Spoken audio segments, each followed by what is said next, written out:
eighth mantra, na chakshusha guhyate na apivacha na anyai deva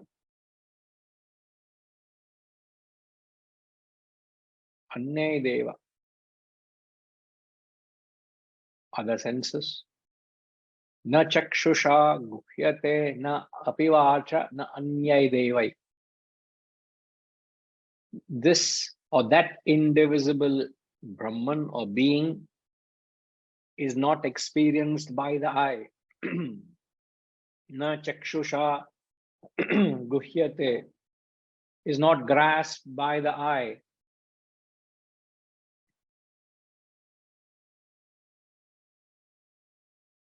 So these great masters have declared the truth from the Shastras. Through the Shastras, the masters have declared that God is not something which can be perceived by the senses, emotions, nor the intellect. God is not something which can be captured by the equipments. Why it cannot be captured? Na chakshusha, eyes cannot see God. For the simple reason, God is not an object of perception. God is not an object of emotion. God is not an object of thought.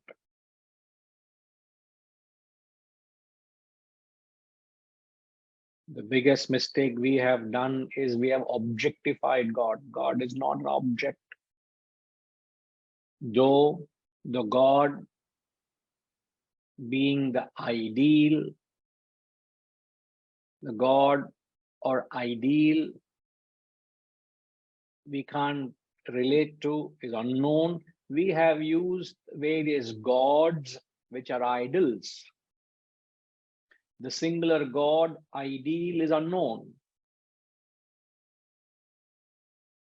To make it convenient for those who cannot attune to that unknown ideal, we have been given various gods which are idols, which are tools to remind us of that God.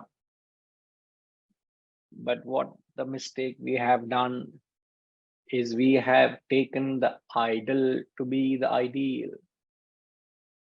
The idol is not the ideal. The symbol is not the goal. The signpost is not the destination.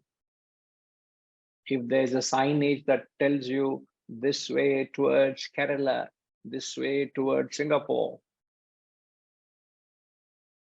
this way towards Discovery Bay, if there's an arrow that points towards a particular direction, it doesn't mean that arrow is the destination. They are holding on to that signpost as if that signpost is the destination. Signpost is a pointer. That is not God. That is not the destination. So when you understand this concept, you have to understand that idols only represent the ideal. So the real ideal is unknown. It cannot be captured. It's not an object. It cannot be captured by the organs of perception or the senses, any other senses, or your mind or intellect.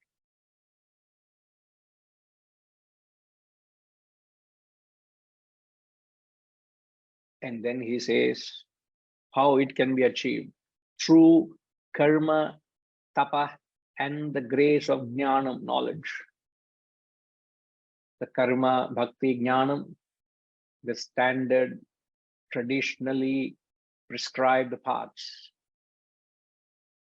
The standard paths are karma, bhakti, jnanam.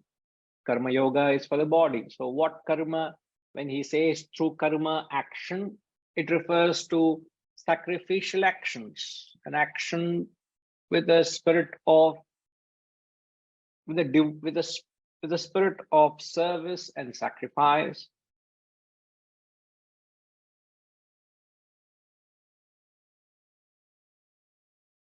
Karma performed without any desire, no attachment to the fruits. When you say service and sacrifice, that is on one side of the coin. The other side of the coin is there is no desire, no fruit of desire. There is no kamaha nor phalakamaha. If I can either say the water is pure or the water is free of impurities. Both are the same thing, isn't it? It's describing the same thing from two sides. When I say water is pure, means I'm talking in a positive way, where I say action must be performed with the spirit of service and sacrifice. Water free from impurities means actions devoid of kamaha, desire, and phalakamaha, the fruit of desire. There is no fruit you seek in the action.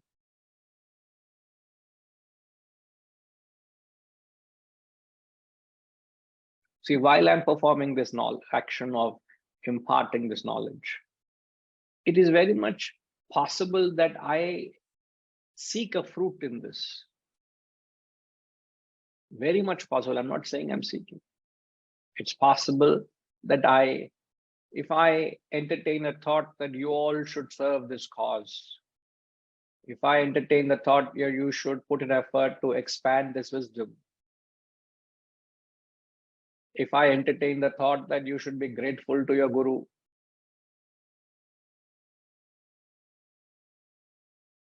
I am not doing action in the spirit of karma. Whether you choose to serve this cause, whether you may be ungrateful, that is your business. That is your portfolio, not my portfolio. How can I entertain a thought of what you should do? You may choose to do, you may not choose to do. That's not my prerogative. As long as I don't entertain any phalakama of the karma I am performing, to that extent my action is unselfish and pure. So it is all the time very important to go into your action and see what is the phalakama I'm expecting. Is there a phalakama? Is there a fruit I'm expecting? And as long as that action is free from kamaha and phalakamaha, it is for a higher cause. As you always understand in the scriptures in this classroom, we always define kamaha, desire means it is selfish, it is self-centered. An attachment to the fruit obviously is selfish expectation. That is karma yoga. Tapa, austerity. When he says tapa, austerity is a discipline at the mental level, because energy dissipation is always attributed at the mental level. It is not physically you're dissipating an energy. Unnecessarily, if you are running around, then you can say physically dissipating energy, you know. Why are you unnecessarily running around? It's not physical dissipation. Energy of dissipation is at the mental level. So in order to arrest the mental dissipation, we are told to practice bhakti yoga. What is bhakti yoga? To draw your mind away from emotional attachments and think of the Bhagavan, think of the Lord, think of the higher, feel for the Lord. So your mind is withdrawn from unnecessary activities of the world and planted on the higher. So the exercise you do to take the mind out of dissipative activities and place it on the higher is tapaha, is bhakti. So it's very interesting the way he connects tapaha to bhakti here. That interpretation is a beautiful interpretation. We don't usually communicate that way or connect that way, but here he says tapaha is bhakti yoga, because bhakti deals with the mind. And where is the mind today? All the worldly activities.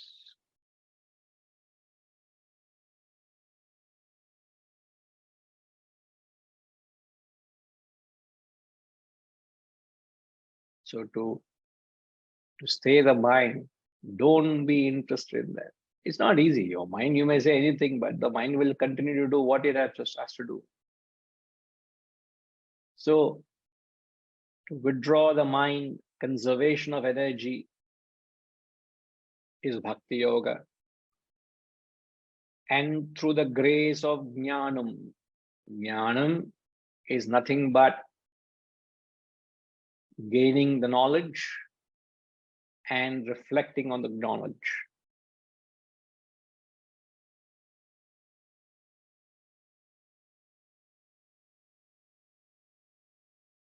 When you do all this, he says, you reach a state of Vishuddha Sattvam. Vishuddha Sattvam is a mind that is purified, a sattvic mind, purified, then meditates. Only a purified mind performs dhyayamanaha.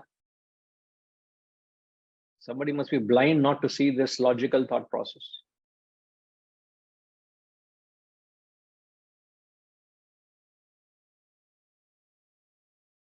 I am not a fanatic to what the Shastras are saying, but I am repeating what the Shastras are saying.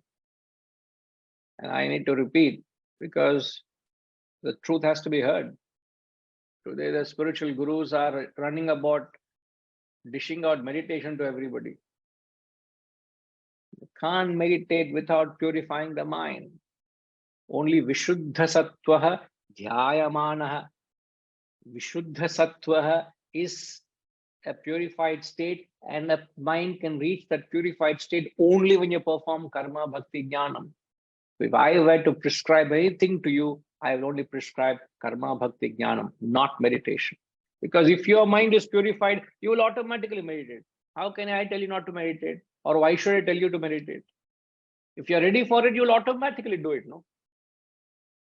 If you have a desire for the world, do I have to do I have to tell you how to go and pursue, run behind the world? A child has a desire for the toy. Does it not run and ask for what it wants? A child has a desire for the toy. Does it not go and be specific what it wants from the world? So if you have desire, if you are ready to meditate, you will not naturally gravitate to it. Who am I to tell you?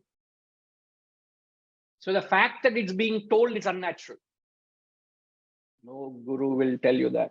No true guru will tell you that. The Shastras are true gurus. The guru of all gurus are the Shastras. I don't regard the Shastras and I consider some personality, no doubt. Personality may be great, may be divine, but these gurus are only. Where did the gurus get the knowledge from? They have got from the Shastras. So the guru of the gurus are the Shastras. How can you not abide by the scriptural injunctions? I'm just being very traditional. I'm being very orthodox here. I'm being very true to the parampara of the Guru Shishya. So if my Guru didn't advise something, and if I advocate something which my Guru didn't teach me, am I not doing Guru Droham? I'm being ungrateful to my Guru because I'm not passed on the message given by my Guru. And if he did not pass the message which he got from the Guru, he's being ungrateful to the Guru. So if you trace back, if I am not being truthful to the Guru of all Gurus, which are the Shastras, which they're telling us what to do, I am being ungrateful to all the lineage of Gurus.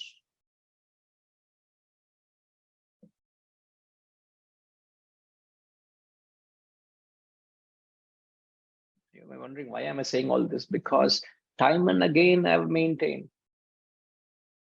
time and again I've said that only a purified mind can meditate. In fact, whenever I hear people talking of meditation, I get spiritual convulsions. I get spiritual hiccups. I get spiritual nausea. somehow I put on a face of smiling. Can't tell. How can you put sense into that? I can't put sense into any, but I'm not, my job is not to put sense into anybody. My job is to speak the truth. Karma, bhakti, jnanam. So the accent is on karma, bhakti, jnanam. Now what, you may be familiar of karma, bhakti, jnanam, but what is that you get an edge? What perhaps others may not say is that karma, bhakti, jnanam has to be calibrated as per your unique constitution. This is very important. It's like when you go to a coffee shop. Reddy Garu, do you go to coffee shop, SR? SR is wrong, right question to wrong person. He says, I don't drink coffee, you say. Correct? Huh? Absolutely, Guruji. It's okay, sir. But you can answer this question. No? And sometime Yes. you would have gone to a coffee shop. No? Yes. When you go to a coffee shop, what do you find? There are varieties of coffees there. Yes, Guruji. And in any coffee, there are, what are the three combinations that you have there? You have a coffee powder, milk, and sugar is a combination. Coffee, sugar, and milk. Milk. The three combinations. And all, considering that all are the same coffee bean, though they are different. I think they are different coffee bean or the same coffee bean. I don't know. They would be different coffee beans. But imagine that they are same coffee bean. It is the proportion of that makes the difference, isn't it? Yes. Perfectly. It's the same content, but the proportion makes all the difference. Yes. So what is your proportion and what is my proportion is all that matters. But what is common to both of us? So what is decoction? Milk and sugar. What is a decoction? Milk and sugar.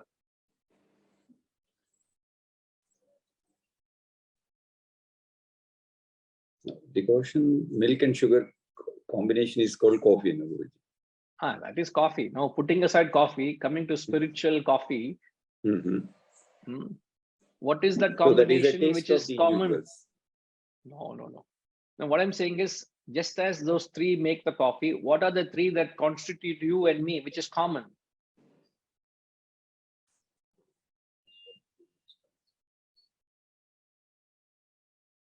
The desire.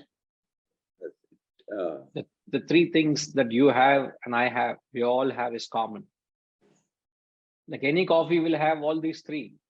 Only the proportion changes. Yes. Similarly, what are the three things common in you and me? I'm talking with reference to the three parts. I'm talking with reference to karma, bhakti, jnanam. What are the three things that is common?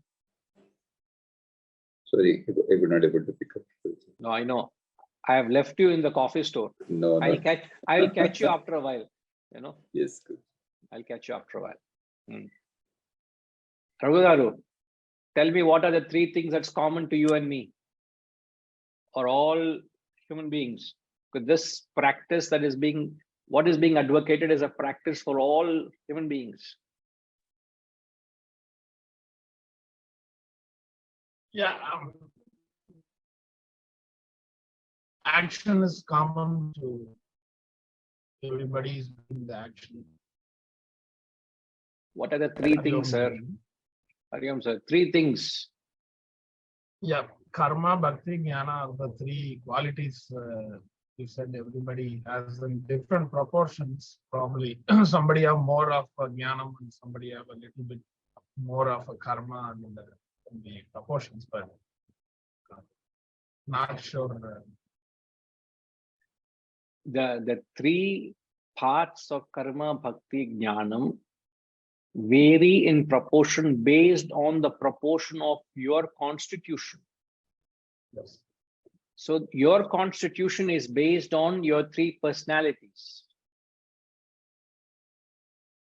Sattva, Raja, No. No. Sattva, Rajas, Tamas are the gunas of your mental temperaments, mental states. They are the constitution of your personality. Subhashji is partly right. Is your physical personality, your mental personality, and intellectual personality. The three equipments, the three tools that we have. You have got a physical body to perform action. You have a mind to feel emotions. You have an intellect to entertain rational thoughts. Since you have these three equipments of your body, mind, and intellect, we have been prescribed logically three parts how you use the body to purify the desires.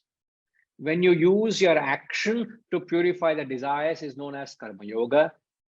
When you use your mind to purify the desires is known as bhakti yoga. When you use your intellect to purify desires is known as jnana yoga.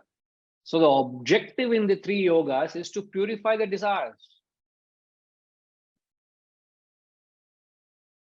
You get the Raghu Garu. So what is difference between you and me is the proportion of physical, mental, intellectual personalities.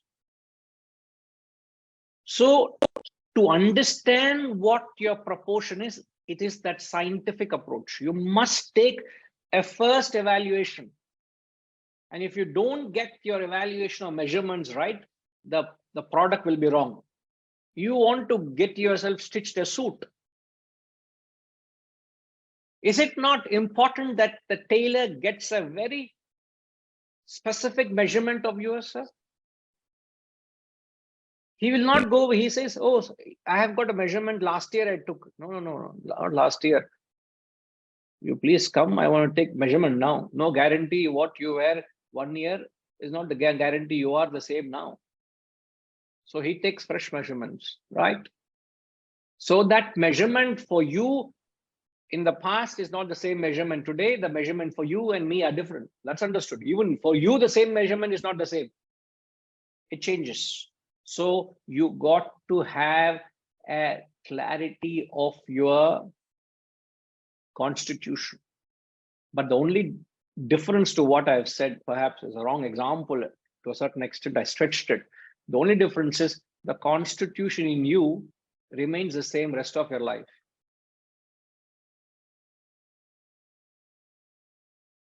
So the constitution that you're born with is the constitution that you will have rest of your life. Whether you are physical, emotional, intellectual, this proportion doesn't change. So if I am a karma yogi, I will remain to be a karma yogi. If I am a bhakta, I'll remain to be a bhakta. If I'm a jnani, I'll remain to be a jnani. But nobody is exclusively karma, nobody is exclusively bhakta, nobody is exclusively jnani. It is physical, mental, intellectual. Let's say 40, 40, 20. This is my proportion, example only I'm saying. If somebody has a proportion of 40% karma, 40% bhakti, 20% jnanam, this will remain rest of your life. That will not change. I can be a spiritual beginner or a highly evolved person. That personality doesn't change. This is a very... Yeah, I thought it. I thought it is changing, Guruji, because when people are getting a little bit older, they are more. Sometimes I see there is a lot of spiritual thinking or some changes compared to their youth and late 30s or something like that. I thought it is changing. No doubt there's a change, but what changes is not their constitution. What changes is their maturity. They become more mature. They become more mindful of themselves. They drop the gross desires, they pick up subtle desires. They understand the futility in their life that they've been running behind money, name, fame, children. At some stage, you run behind grandchildren. After a while, you realize what is there in the same old thing I did for my child, I'm doing for my grandchild. Understand the futility of that and then say, let me do something purposeful in life. That changes. Yeah, Your got it. purpose of life changes, but the person you are remains the same rest of your life. That constitution doesn't change.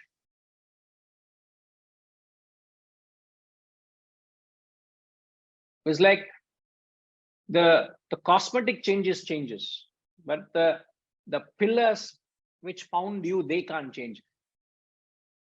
When you do a facelift to a building, the foundation and the pillars which found that building, they don't change. It's the aesthetics that change, isn't it? So when the aesthetics change, what the building was 10 years ago, it's not the same building now, because you have changed the look of it, but you have not broken the foundation. The foundation is untouched. So the foundation of your personality, which are your physical, mental, intellectual personalities with which you are born, they remain the same for this birth until you demolish the building and reconstruct a new building. That is new birth. So the change is seen in a person as all cosmetic changes. Internally, you are, in core, you are physical, mental, intellectual, what you are. And this primary constitution, you must be very clear what kind of a person you are. Because the real growth comes in when you calibrate your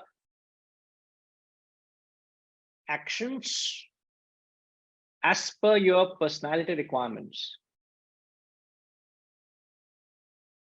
Like if I am a predominantly, example only I'm saying, if let's say example, if a person is predominantly a jnani, and if he is doing more karma, it will not help him evolve as much as if he does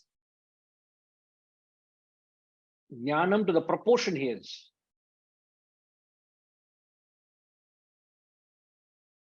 This is not taught. It is not told. Therefore, everybody is doing everything, not knowing how it should be done. When I make a coffee for myself, I'm putting 4 spoons of coffee powder and half a spoon of sugar. Arey, you don't need that 4 spoons of coffee powder. Or I put 5 spoons of sugar and half a spoon of coffee powder. Enna coffee adu? It's like that, you know. But when a person who knows the taste of coffee and the right proportion, and you give him this coffee, he says, "Ee, what is this?" It's jarring. So there is that jarring nature because people don't proportion the yogas as per their requirements. This is the biggest fallacy or biggest drawback in the spiritual field, the lack of scientific analysis and approach. I have one question. How do Yes, sir. we find ourselves, like an assessment of our own self, or is there a specific way we sit and think, or somebody has to say or something? No, I think an apt question when we say it's so important. It is, you don't need to go to somebody. All you could do is do a self-study or self-introspection of your own personality. But you need to look at yourself from this angle, from this perspective. Then you know what kind of a person you are.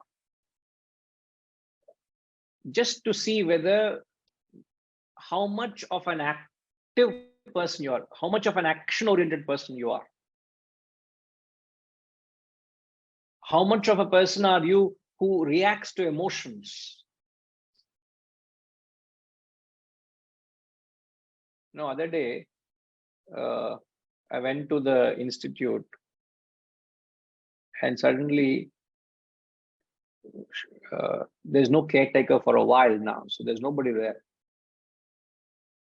And Gayatri Ma was there and we had some work, so I was there.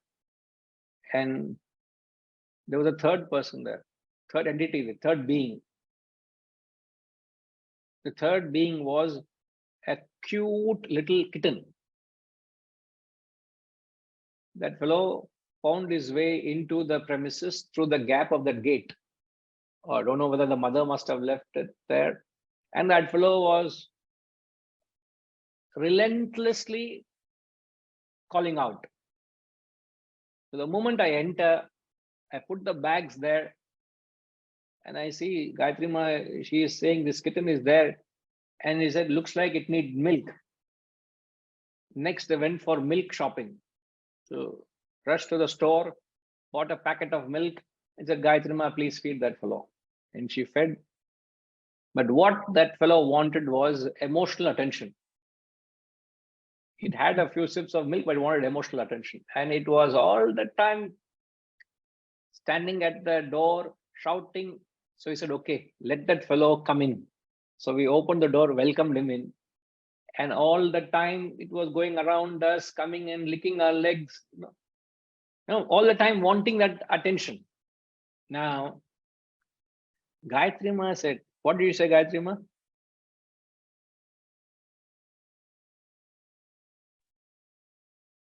Better learn to be alone.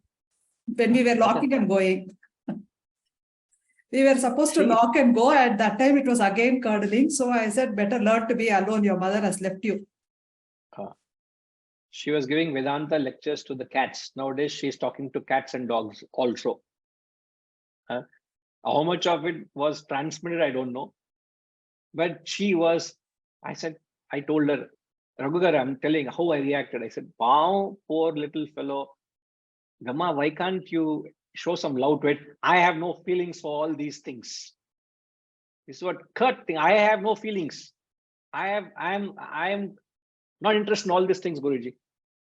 So what kind of a reaction you have when you relate to? So I was responding from an emotional perspective, and she was saying highly intellectual. I have no feelings and emotions for all these things. Correct? I should not wrongly misquote you. So you see how emotional you. I'm not saying I'm an emotional person, or I'm not saying contrary. I'm saying, how do you respond? Are you an emotional person? How much of your emotions express? How much of a rational person are you? So when you keep examining yourself, are you a thinker, feeler, or an actor? A person who acts is not a thinker. A predominant thinker doesn't act. A predominant feeler doesn't think.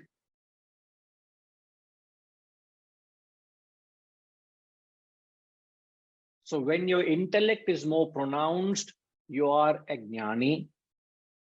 When your mind is more pronounced, you are a bhakta. When there is a balance of head and heart, then you are a karma yogi. Remember this equation. When the intellect is more pronounced, you are a jnani. When your mind is more pronounced, you're a bhakta. But when there is an equal development of the head and heart, then you perform karma. So when you perform karma yoga or action, it envisages your head and heart both to participate. Like you must understand what you're doing. You must also feel what you're doing. So in effect, this three constitution of physical, mental, intellectual personalities is to understand the proportion of your mental and intellectual personalities. When there's a balance of both, it expresses as karma action. And this is possible only through your own self evaluation. An intellectual person will not melt for emotions. An emotional person, any amount of reasoning, he can't think. See, a person who's emotional, he's not a rational person. He will not be able to decode these scriptural truths or do research and study. He's not that kind of a person.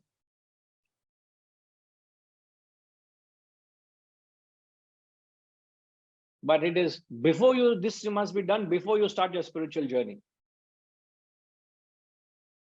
It's like halfway, you're already into the journey, and then you're checking, What are the things are required for the holiday? Packing list. Where are you? Midway flying to the destination. Are?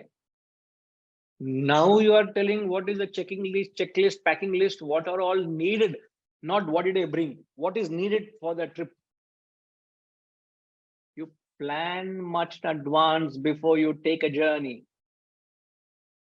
Similarly, the first thing you do, you plunge into the spiritual journey is to understand your constitution so that you do the right spiritual practices. Because spiritual journey, 95% of spiritual journey is karma, bhakti, jnana. Get this right. This is what the Shastras are saying. I don't know what other gurus say. Either listen to the Shastras or listen to your guru. Your own self-appointed gurus. You're appointed, he is my guru, she is my guru, and you keep following them. Shastras say 95% is this. Conclusion is meditation. So these three parts, this is the advantage you get from the specific study that we do in this classroom, that you get to know the important aspect of the proportion.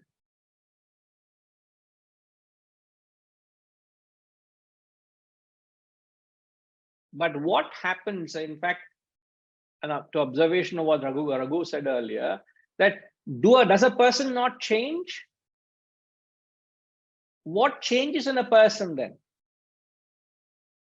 If somebody has put in X amount of effort, does he not go about a transformation? Where does a transformation or change seen? When these three personalities don't change, what changes then?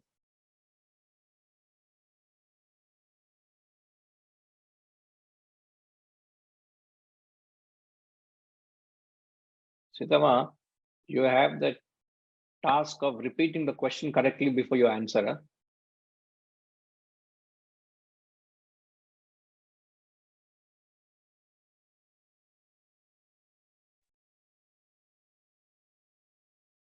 Good morning, sir. Namaskar. Sir, you are asking that when the proportion of your physical activity, tendency to physical activity, your emotion or your intellect, what comes naturally to you? When that proportion, like, it does not change, what is it that transforms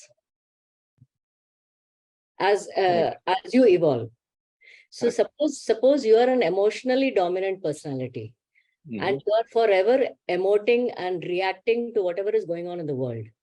Like something happens to you, you immediately react, and then your emotions are all getting dissipated there. So now you start focusing your emotion towards bhakti. You are still a predominantly emotional person, but now instead of reacting to the outside world, you decide to just respond and withdraw and keep your reactions to yourself, and then focus it all on bhakti for God. Or if you're an intellectually dominant person, you don't sit and sit and work out and manipulate and what am I to do for this that has happened to me. Instead, you will just focus on getting knowledge and wisdom about how to reach that one thing that you are now focused on. Your focus changes from the world to something beyond that. Otherwise, your dominant thing remains the same, but you will use one of these methods to focus on that different thing. I completely agree with you. Excellent. But not one of the things, all the three. Then you will realize that in the path, all three get merged.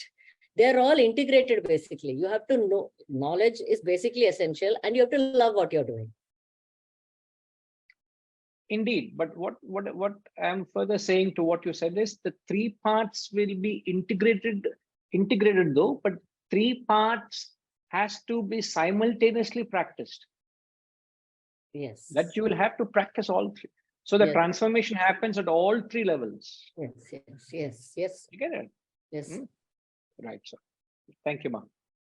I would like to hear more inputs as where does a transformation happen?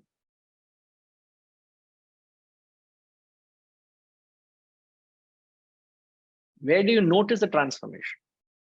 As we said, the pillars don't change, the foundation doesn't change. But where does the change appear?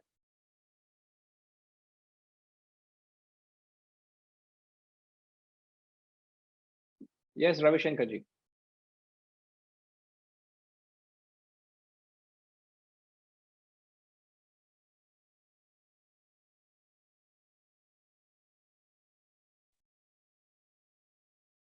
Good evening, sir. Can you hear me? Yes, sir, we can hear you. I have been out of touch. I'm traveling. I'm in New Jersey at the moment. So We are in finally, touch, this sir. is We are in touch, sir.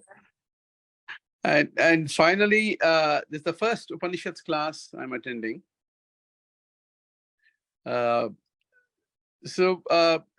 to answer your question, the transformation can be seen in your fallen desires, Hmm. in the fall in your vasanas maybe, Hmm. and more focus on spiritual progress as opposed to material. Mhm. You're apt. So the desires and vasanas change, and as Sitama also rightly said, you are saying that the focus shifts to something higher from the world. Now, when this desires and vasanas drop, how does it reflect in the transformation? Apart from the focus shifting to the higher, what else happens? Dispassionate action. Okay. Action which need not necessarily benefit you in any direct way. And a concern for the world, compassion, a naturally larger worldview.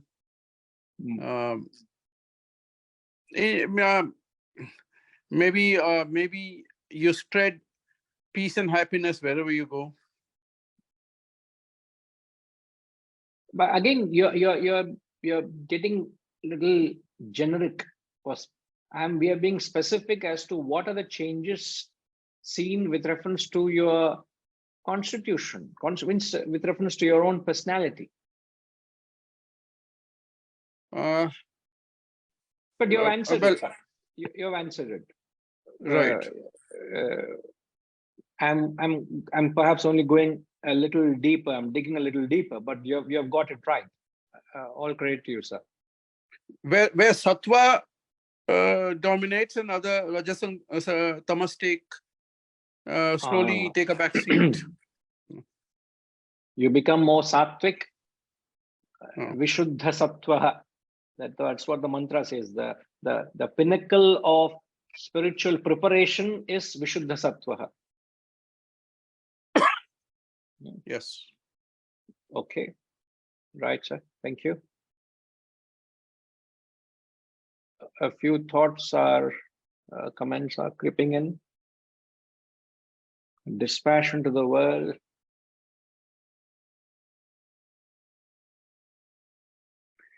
Within those three, the level of wisdom changes over a period of time based on experience, purification, to become selfish to unselfish, yes.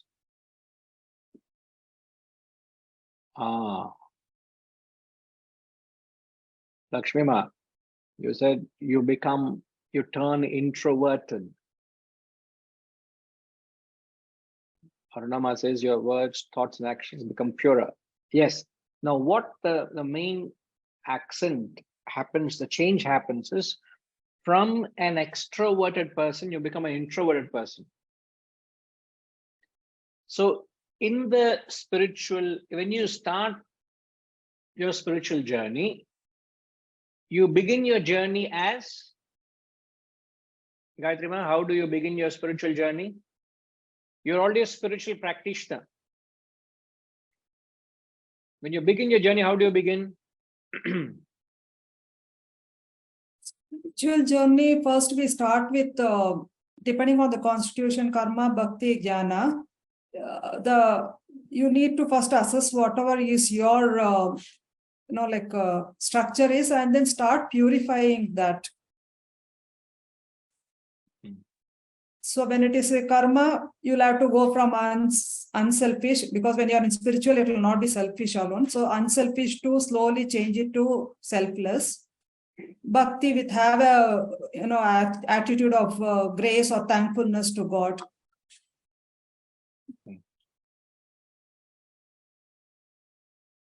Anything left in Vedanta? Jnanam is Everything in- again 4 a.m. to 6 a.m. No, entire Vedanta she has covered.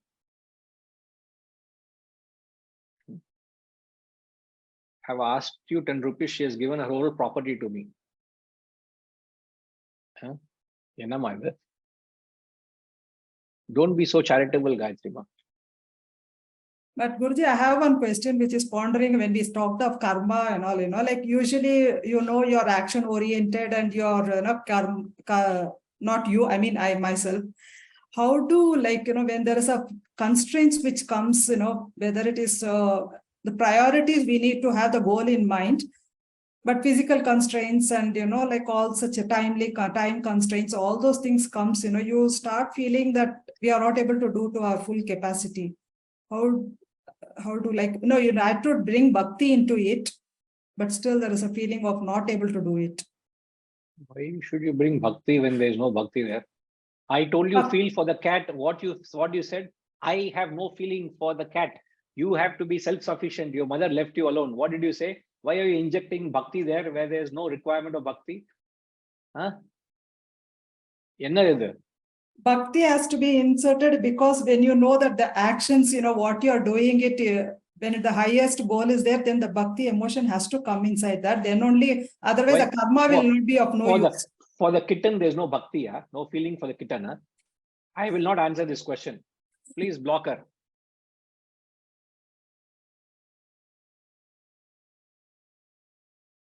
It's not because of your inability, you're not able to perform, but you got to be true to your constitution, no? That's where my question is. When I start my spiritual journey, I'm already a karma yogi, a bhakti yogi, a jnana yogi. Before our spiritual journey begins, I am a materialist, right? But when I start my journey, I am a karma yogi, bhakti yogi, jnana yogi. But what kind of a karma, bhakti, jnana yogi am I? The word I was looking for is I am an extroverted karma yogi, an extroverted bhakta, an extroverted jnani.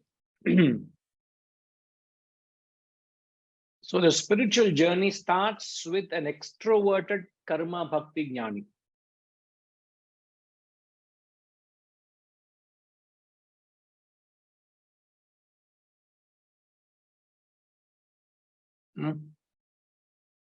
And as you evolve, that extroverted karma bhakti jnani becomes an introvert karma, introvert karmi, introvert bhakti, introvert jnani. So you see that shift happening in you, where you started, where you are, where you will be, that change happens. But you will be a karma yogi. If you're 40% karma, you'll remain to be karma. But what karma you were doing when you started your journey as a spiritual beginner, you'll not be doing the same quality of work. The quality of work changes.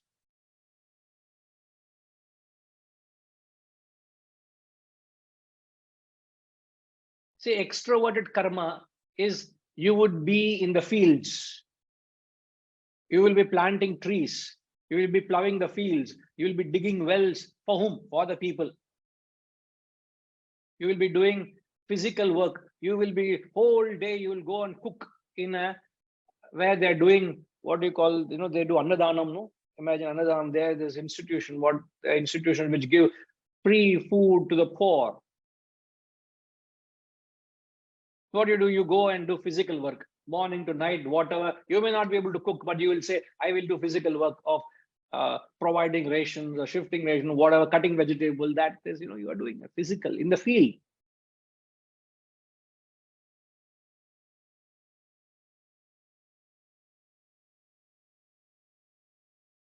I remember when We started literally in the field out there, means in the marketplace, trying to contact people, trying to create awareness, promote the knowledge, promote the books, whatever required, raise resources to do the activity. Because one of the activities we used to do is to organize lectures for my guru. So right from the scratch to getting his dates to making sure every aspect of the event goes, you have to organize, which means you are in field through the help of the students, whoever you help people, you go and knock at people and do it. So you used to do karma that way. For years we did that.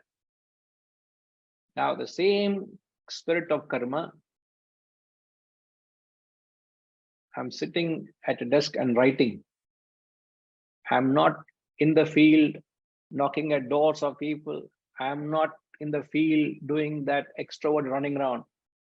The same spirit of seva, I'm putting my thoughts and penning my thoughts, writing a book. There's a difference in being an extrovert karma yogi vis-a-vis an introvert karma yogi. That took 30 years to happen. After 32 years, I've written my first book.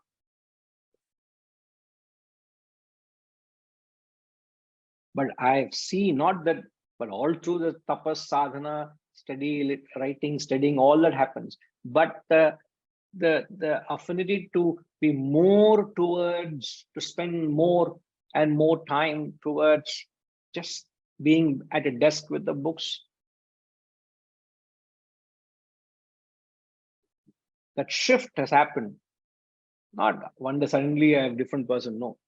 Last decade or so, I can see that clear change.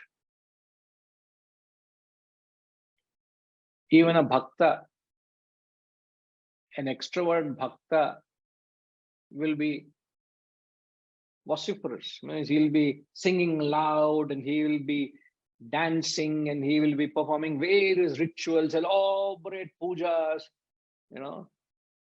where you will call the whole city to your house because there's a puja. You want the media to cover the thing, you will make huge elaborate activities. Extroverted, you are advertising a bhakti to the world. Why should you advertise your bhakti and your show off to the world? An introvert bhakta will be sitting all by himself in that satsang.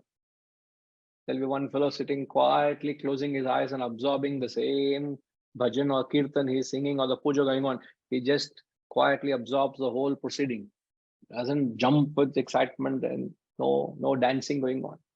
He's an introvert bhakta. That's how the change happens. But the person you are remains the same right throughout. The constitution remains. I'm expressing with reference to the spiritual field, how you actually see the difference.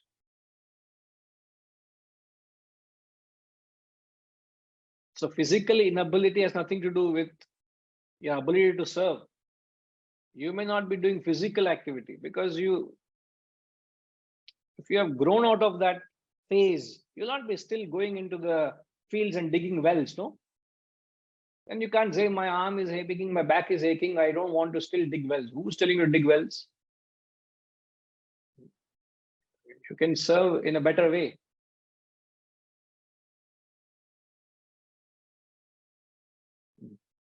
Yes, Ushama?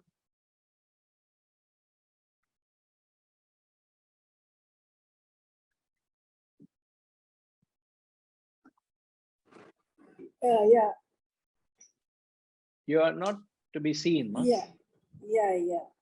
I'm not in the position, Guruji. There's a lot Okay. of noise going on here. Yeah, no problem. Yeah. Yeah, Guruji, you were saying that you are a karma yogi, where you went out to do all this extrovert work, and now you are in writing books. So that shift, can you say you are more inclined to jnanam? Because now that you were once doing karma, but your inclination is more to jnanam. No, There's I a just shift. took I just took an example, but Okay. I've predominantly, have you ever attended my uh, events were organized for singing classes? No. You've known me for over 20 years now. Have you ever seen me advertising for setting a camp for serving the community? Yes or no? No. All the while you have known me as someone who has been teaching this knowledge, isn't it? Yes. So that I have not changed as a person. Yeah. I have been serving the knowledge by advertising the knowledge.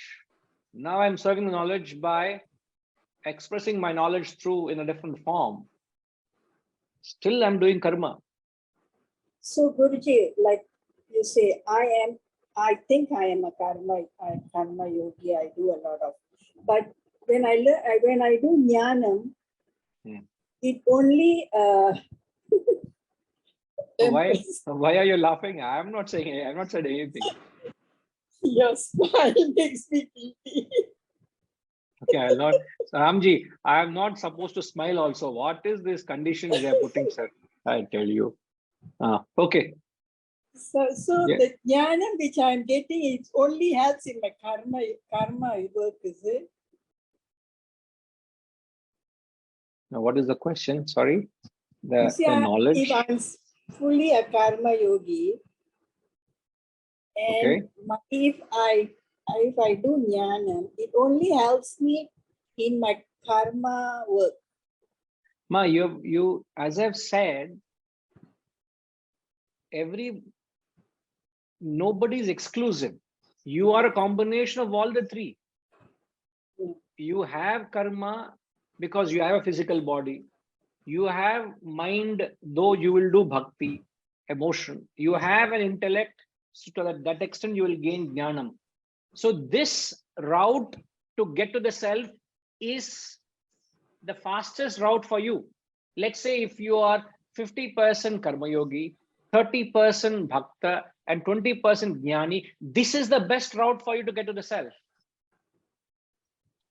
Don't do anything else. Don't change this proportion. But are you giving 50% karma? Are you giving 30% emotion? Are you doing 20% jnanam, essential as your body requirement is? So as your spiritual requirement is, sorry. If your spiritual requirement is this, are you doing that? Is what you got to find out. But all the three are interdependent. That's another subject. Perhaps we can take it up when we come back next week. I don't want to confuse that, how karma, bhakti, and jnanam are interdependent. In fact, please write down this question and ponder over it. We can come back to discuss on this, but I would like you all to ponder. Please explain how karma, bhakti, and jnanam are interdependent.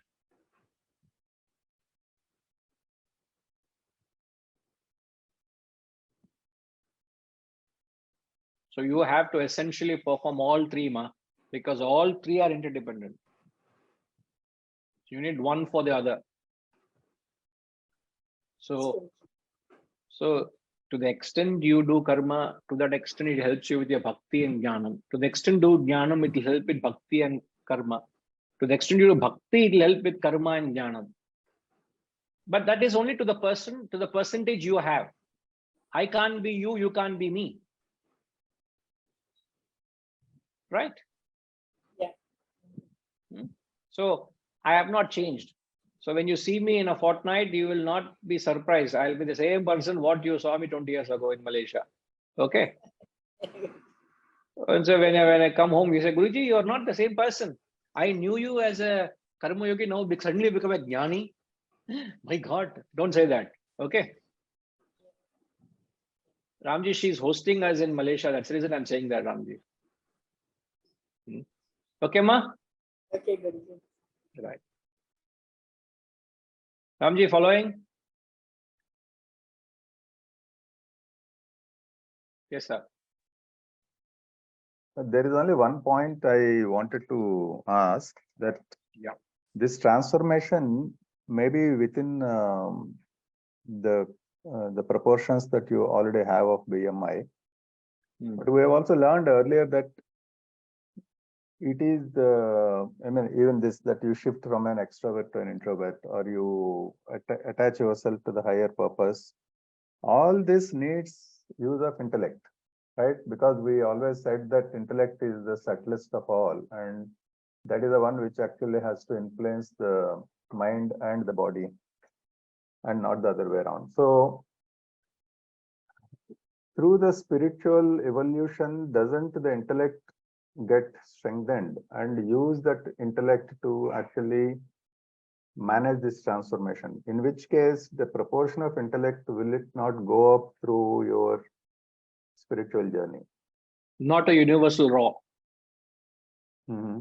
not a universal rule. It's not applicable to everybody. This is applicable to a predominantly intellectual. To a person who is predominantly emotional, this justifies why you don't get the kind of numbers for intellectual satsang like this, vis-a-vis I'm putting up a bhajan or a kirtan. If I'm having my evening with some bhajans going on, there'll be, without any effort, there'll be 500 people sitting there. No, I understand that. What I'm trying to see is that I mean, I don't want to take examples. Your example is not a good example. If we take the example of a bad example, huh? Yours is a bad example because you are already in this line from the age of 16. I'm saying that somebody who is practicing selfish, materialistic pursuits, okay, and even at the age of 40, 50, he's still after money, after materialistic pursuits. He gets transformed into an introverted person with intellect, with spiritual. That transformation cannot happen unless his intellect is really taking over his mind. Otherwise, it is the mind which has been driving him. So in such a case, between 50 and 70, let's say he transforms, and that transformation means by 70, his intellectual has really taken over his actions and his mind and everything. Is that a wrong way of looking at it? I think so. You're looking at it from a different perspective. What we said is that BMI proportion doesn't change. No doubt, when I say BMI proportion doesn't change, when I say that I'm intellectually, let's say a person is 20% intellectual proportion. But intellectual 20% proportion will remain throughout. It doesn't mean that when he evolves, suddenly he'll become 80% intellectual, brilliant intellect and all. It doesn't happen. Spirituality is not necessarily determined by intellectual development. Because you said about intellect controlling the mind. Now, for a bhakta, his mind, let's say, the benefit of a bhakta, which we'll in fact examine next class when we study that question, how are they interdependent? And in fact, perhaps you also tell in the question, write down what are the drawbacks in each path.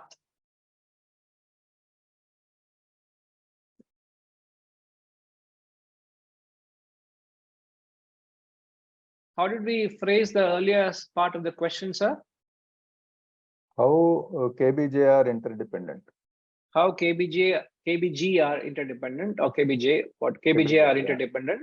And the next we said is, drawbacks what are in each. what are the drawbacks in each yoga? So if I perform exclusive karma, there's a drawback. What is the advantage and drawback? Let's put that way. What is the advantage and drawback in each yoga? So you are actually decoding the entire parts that way. But just to answer one aspect in what is a benefit of a bhakta, his mind naturally gets gravitated to the higher, which doesn't happen to a jnani. Where is the jnani's mind? on the self. No, no.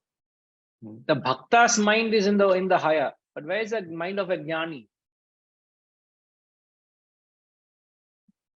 I'm saying the challenge of a jnani here. When I say the mind of a jnani, Oh. I'm referring the challenge, which the bhakta doesn't have a challenge. His mind automatically thinks of Rama or Sita or Krishna. It just melts the moment you say Lord Rama, moment you sing Shri Ramachandra Kripalu Bhajamana Harana Bhava Bhaya Dharunam. So the mind automatically melts. It doesn't think of anything other than the Lord.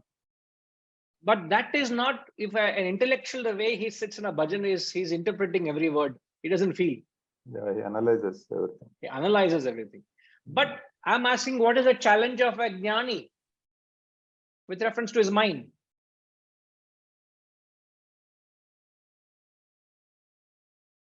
So the same thing that he is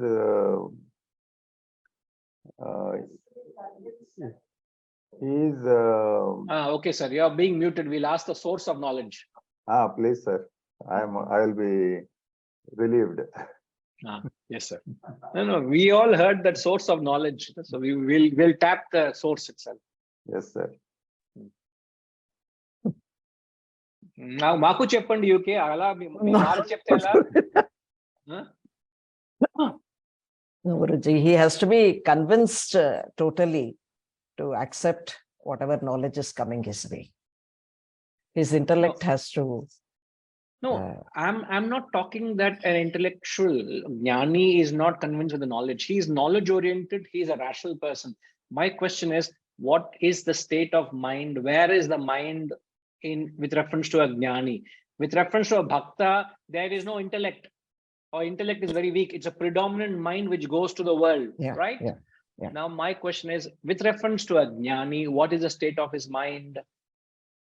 He analyzes, he tries to. No, you are still talking with okay. reference to the intellect. My question is, where is his mind?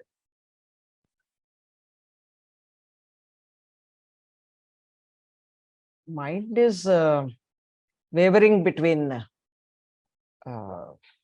controlling the emotions or whatever he's feeling. And mind is still in the world. It is still not in the. I can be a jnani, but the mind may be running behind the world. So what the intellect will do in such a person, pull the mind from there and plant it on the higher. Yes. It is an effort. It is an effort. That's where the intellect comes and controls the mind and draws it out from that and say, do something purposeful and meaningful. That is a job of a jnani. A bhakta has no such problem. Yeah. His mind is automatically thinking of it's whatever comes, it's his prasad. He starts his way with a prayer. You get it? So there are benefits of being a bhakti. I will not get into the challenges or drawbacks of bhakti. We will examine that. This is where, when you do an amalgam of all three, one counters the other. So jnanam will help with bhakti, bhakti will help with jnanam, and jnanam will guide karma, karma will help bhakti, karma will help jnanam. So all these three are dynamically interdependent, and the functional of all these three helps you evolve. It's like all the so it's like all the organs in my system, the kidneys, the pancreas, the liver, the heart, all of these are integrated, and they all have to work cohesively. That's when I have life. That gives me, that creates life. If any one organ separates itself and says, I am alone, I do exclusive things of myself, finish, chaos.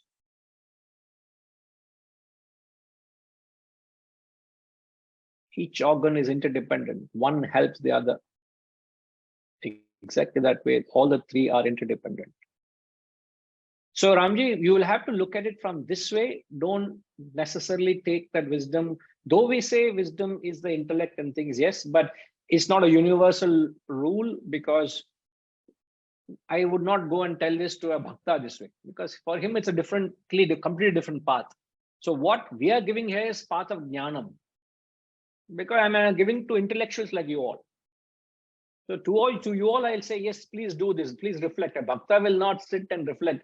He'll get up at 4 o'clock in the morning and sing bhajans. For him, that is his sadhana. Bhakti doesn't necessarily mean only singing bhajans, by the way. Bhakti is completely different, beyond the expression. Okay, sir? Yes, Raviji? We'll take last, Raviji, and then we'll conclude.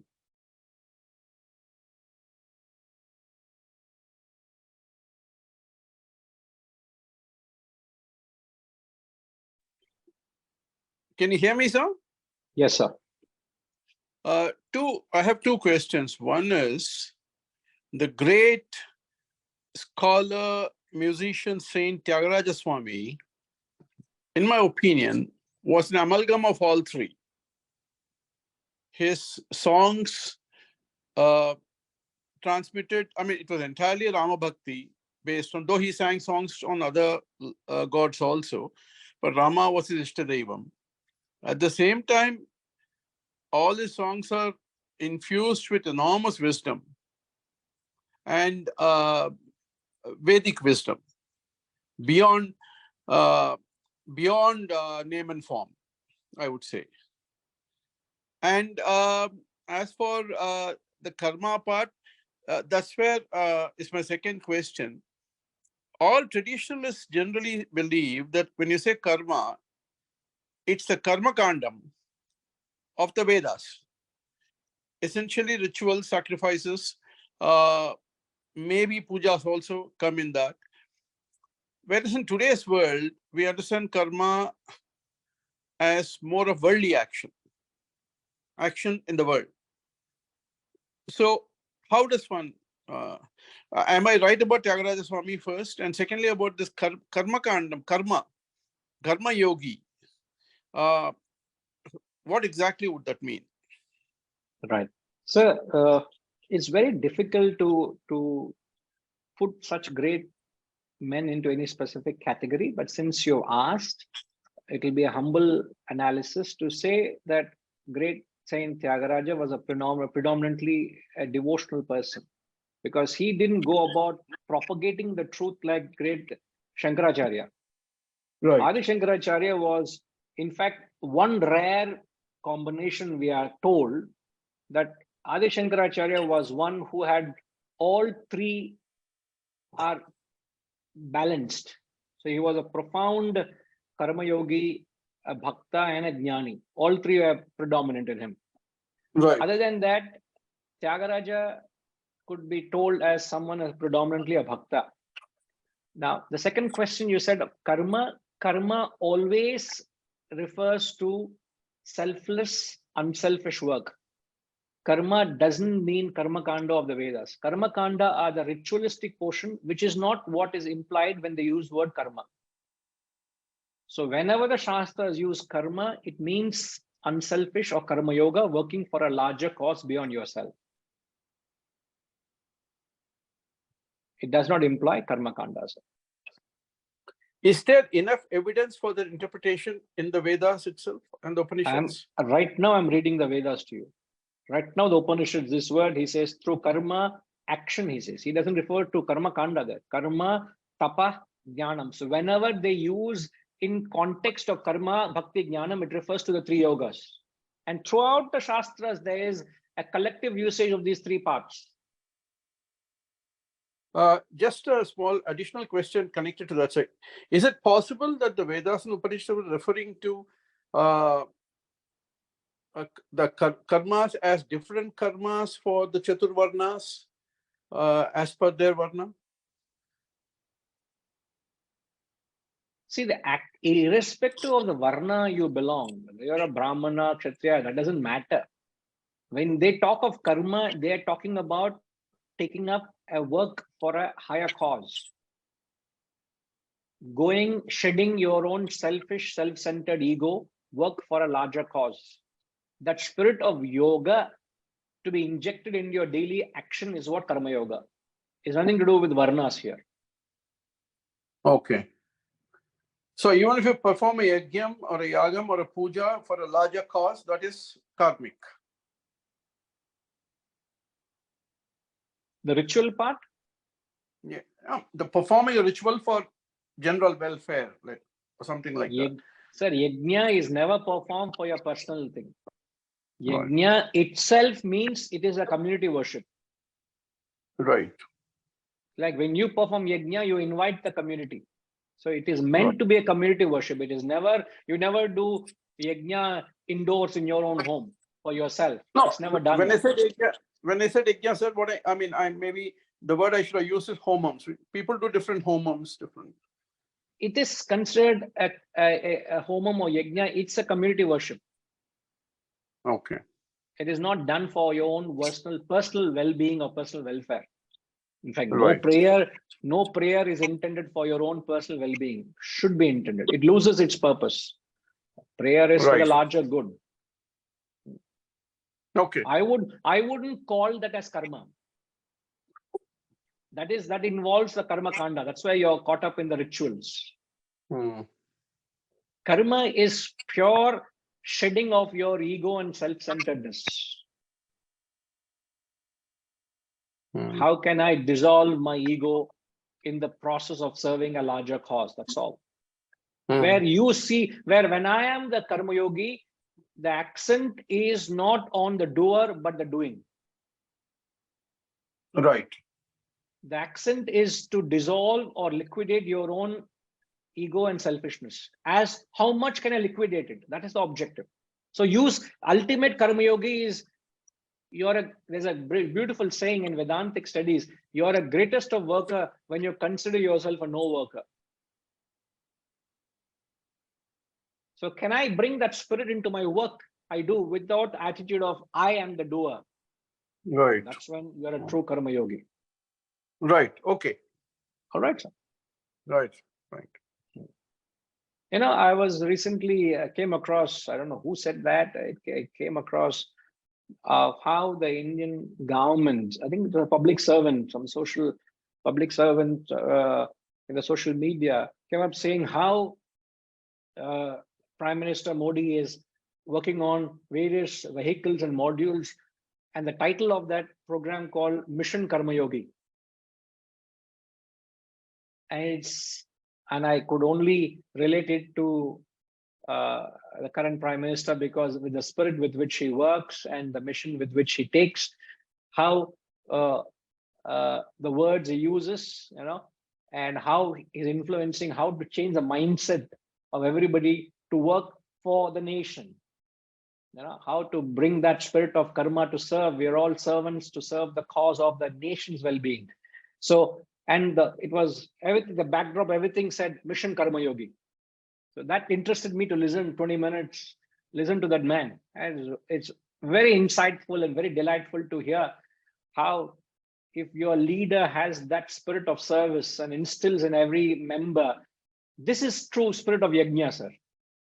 If every social servant, every member of the country has that spirit, we will be a force to reckon. Certainly, as a country, as a nation, we'll be a force to reckon.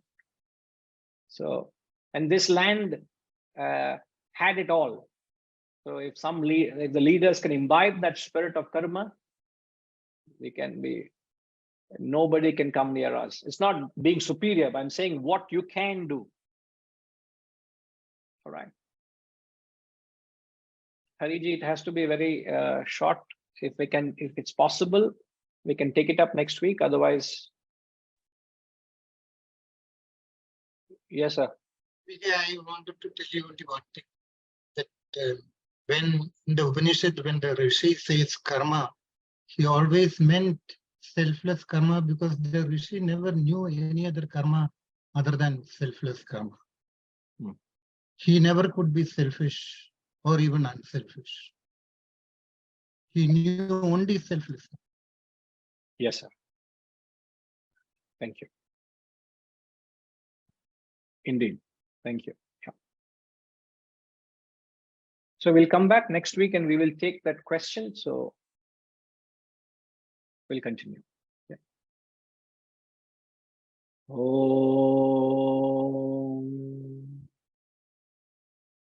Purnamada Purnamidam Purnat Purnamudachyate Purnasya Purnamadaya Purnamevavashishyate.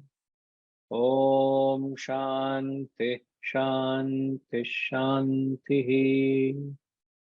Harihi Om. Shri Gurubhyo Namaha. Harihi Om.